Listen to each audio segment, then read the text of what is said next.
A mysterious envelope, a handwritten name, and a secret no one was ever supposed to uncover.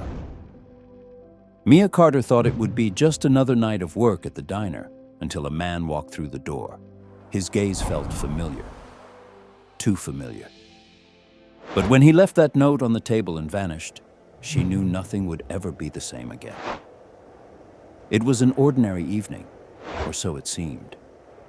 The shift dragged on endlessly, and Mia could feel exhaustion weighing down every muscle in her body.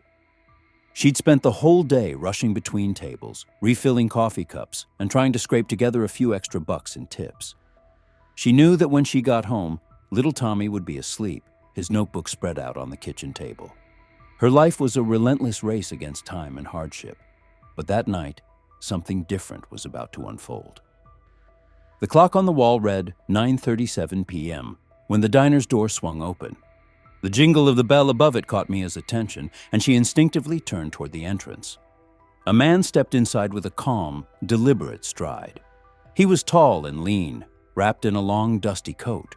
His hat was pulled low over his eyes, almost as if he wanted to conceal his identity. But one glance was enough to make her catch her breath. Those features were unmistakable. This wasn't just any customer. It was Clint Eastwood.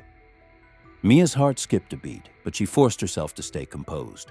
She wasn't the type to get starstruck, and besides, she had bigger worries on her mind. But there was something odd about him. He didn't carry himself like an actor seeking attention or a celebrity craving privacy. He moved with a quiet confidence, as if he were studying every corner of this rundown little diner in the middle of nowhere. He took a seat in the corner, far from the other patrons' eyes. Mia grabbed her order pad and approached his table, trying to mask her nerves.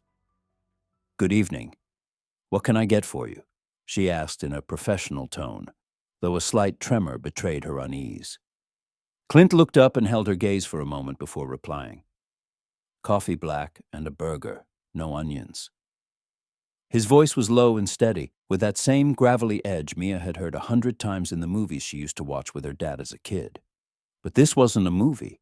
This was real, and he was sitting right there in her diner.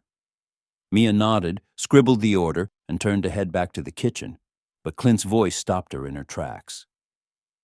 "How long have you worked here?" The question caught her off guard. Most customers didn't care about her life, but Clint Eastwood, a living legend, had just asked. 6 years since my son was born," she replied with a tight smile. Clint didn't respond right away. He seemed to mull over her words, then gave a slow nod. "I see." There was something in his tone, something that made her feel noticed, as if he could peer into her soul with a single glance. As she walked back to the kitchen, Mia's heart raced. Why was Clint Eastwood in this nowhere town? And why did he seem so focused on her? The night was getting stranger by the minute, and she had no idea that the most incredible moment was still to come.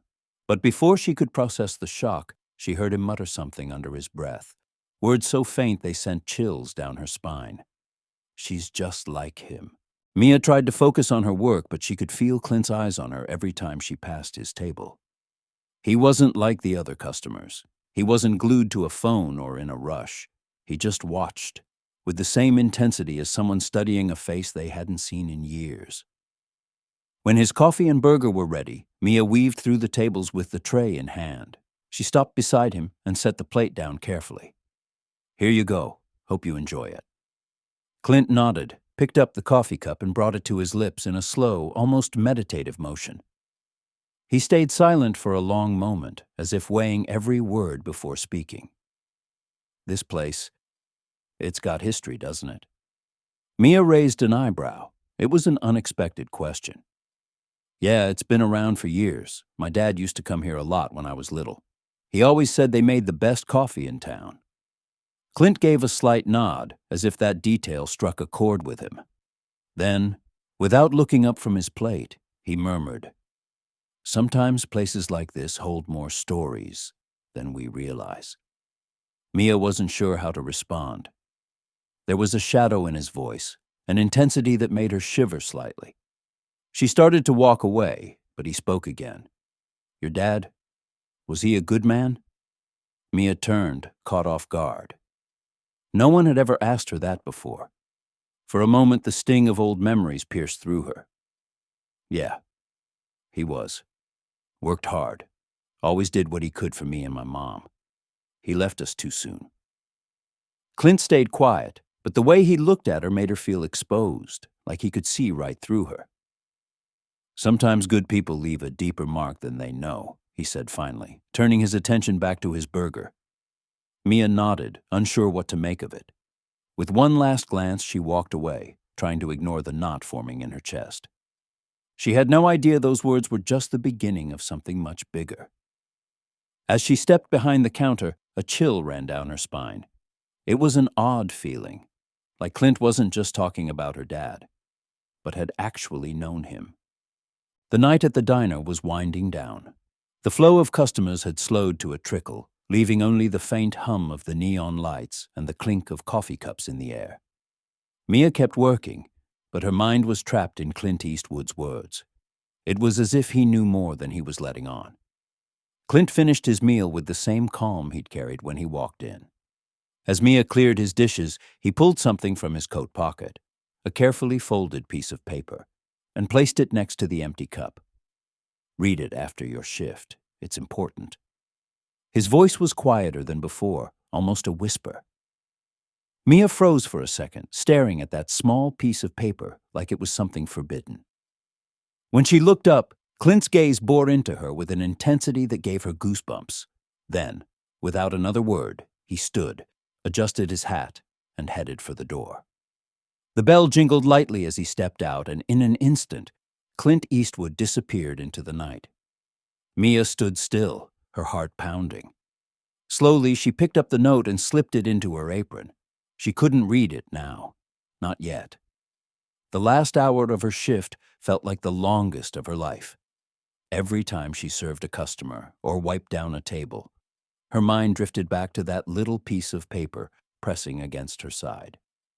When the clock finally signaled the end of her shift, she retreated to the back of the kitchen, sat on an old wooden chair, and pulled out the note with trembling hands.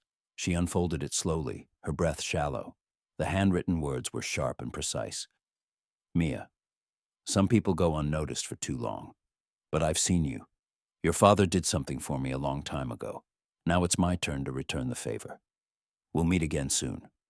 Clint. Mia's eyes widened. Her breath caught in her throat. Your father did something for me. Those words echoed in her mind like a distant memory. What did it mean? Her dad had been gone for years. How could he have crossed paths with Clint Eastwood? Her hands shook as she clutched the note. But then she noticed something else. On the back of the paper was an address. A shiver ran through her. It was the address of her father's old garage. One thing was clear. This night was only the beginning of something much bigger. Mia's heart raced as she stared at the note in her hands. An address, her father's old garage. She'd avoided that place for years. After her dad passed, it had been sold and left to rot. A repository of memories she'd rather keep buried. But now, Clint Eastwood had pointed her straight to it. This was no coincidence. The sun hadn't yet risen when Mia found herself standing in front of the old garage.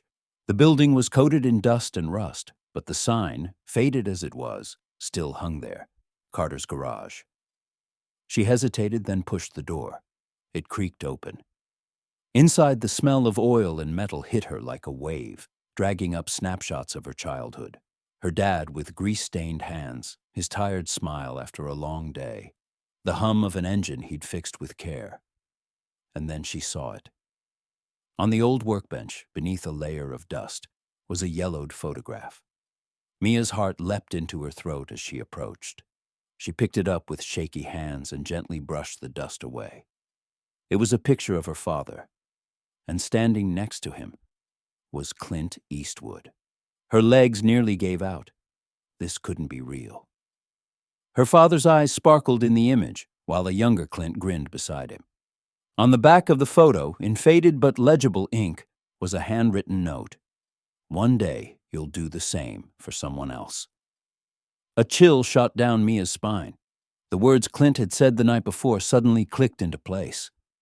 She pulled out her phone with trembling hands and dialed the number written on the note. After a few rings, a familiar voice answered. Mia, I've been expecting you. It was Clint. Mia stood frozen, the phone gripped tightly in her hands. Clint Eastwood's voice on the other end was calm, almost comforting. Come to the diner. Now. She didn't ask questions. She couldn't. Too many pieces of the puzzle were falling into place, and she needed answers. She rushed out of the old garage, adrenaline pumping through her veins. When she arrived, the diner was nearly empty. Clint sat in the same spot as the night before, his hat tilted slightly over his eyes. In front of him were 2 steaming cups of coffee. Mia sat down, her heart hammering. Tell me the truth. My dad. Who was he to you?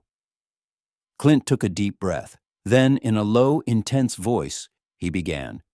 Years ago, before my name meant anything, I was just a kid with a dream and no direction. I was crisscrossing America, chasing luck with no money to my name. One night my car broke down just outside this town. I didn't know a soul, had nothing to my name. Your father found me by chance on the side of the road. He paused, his gaze drifting into the past. He didn't ask questions, didn't care who I was. He gave me a hot meal, a place to sleep, and the next day he fixed my car without charging me a dime. When I asked him why, he just said, one day you'll do the same for someone else. Mia looked down. Her dad had never told her that story. Clint went on. I tried to find him years later, but he was already gone. I always felt I owed him something, but I didn't know how to repay it. Then, the other night, I saw your name on your apron, and it hit me. You're his daughter. The circle's complete. He pulled out an envelope and set it on the table. Open it when you're ready, but remember, Mia, good people leave deep marks. Now it's up to you to decide what to do with this. Then he stood, adjusted his hat, and started toward the door. Mia grabbed the envelope with shaky hands. Wait. What's inside? Clint paused at the door and gave her one last enigmatic look. A chance. And with that, he stepped out into the night, leaving Mia with her heart in her throat and her fate in her hands. Mia sat still in her corner of the diner, staring at the envelope in her hands. Her heart pounded. Part of her was afraid to open it. It could contain anything. An explanation, money, maybe a letter from the past. The only certainty was that Clint Eastwood had kept his promise. After a long breath, she tore open the seal with trembling hands. She pulled out a carefully folded sheet of paper and unfolded it slowly. The handwritten words hit her like a bolt of lightning. Mia, extraordinary people often don't realize they are. Your hard work, your determination, your resilience, they're rare qualities. Qualities your father had, and that I see in you. These funds aren't a gift. They're an opportunity. If you use them wisely, they'll change your life and your son's. I got help when I needed it, and now it's my turn to pay it forward. Never stop believing in yourself. Clint. Beneath the letter was a check. The amount made Mia's vision blur. $50,000. Her hands shook, tears welling up in her eyes. It wasn't just money. It was a chance to start over, to build a better future for her son, to break free from the cycle of exhaustion and survival. But then she noticed something else. A smaller note tucked inside the envelope. She opened it with trembling hands. We'll meet again soon. I've been watching you for a long time. A chill ran down her spine. She glanced around the diner, but Clint was gone. The bell hadn't rung. He'd vanished without a trace. Mia didn't cash the check right away. She took her time to think, to plan, to figure out how to make the most of this opportunity. 2 weeks later, with her heart full of emotion, she enrolled in a business management course. She decided to start a small venture, a cafe of her own, a place that could offer people the warmth and kindness her father had always given. When the cafe finally opened, she had a phrase engraved above the entrance. We don't just serve coffee here, we serve hope. One evening, as she tidied the tables after closing, Mia paused to look at the glowing sign above her cafe. She thought of her father, of Clint Eastwood, of everything that had happened in just a few weeks. She took a deep breath and turned to lock the door. But just then she spotted something on the table by the window. Another note. She grabbed it, her heart racing. Mission accomplished. Mia's eyes darted to the street outside. Nothing. Clint was nowhere to be seen. A faint smile touched her lips as she clutched the note. Then, with a sigh, she locked the door behind her, knowing this was just the start of a new story. If this story moved you, give it a like and subscribe to the channel so you don't miss more incredible tales. What do you think of this act of kindness? Let us know in the comments. Have you ever received unexpected help? Share your story. Every experience can inspire someone out there. Hit the bell icon to get notified about our next videos full of emotion and inspiration. And don't forget to share this with your friends and family. Who knows? Maybe they could use a little hope today, too.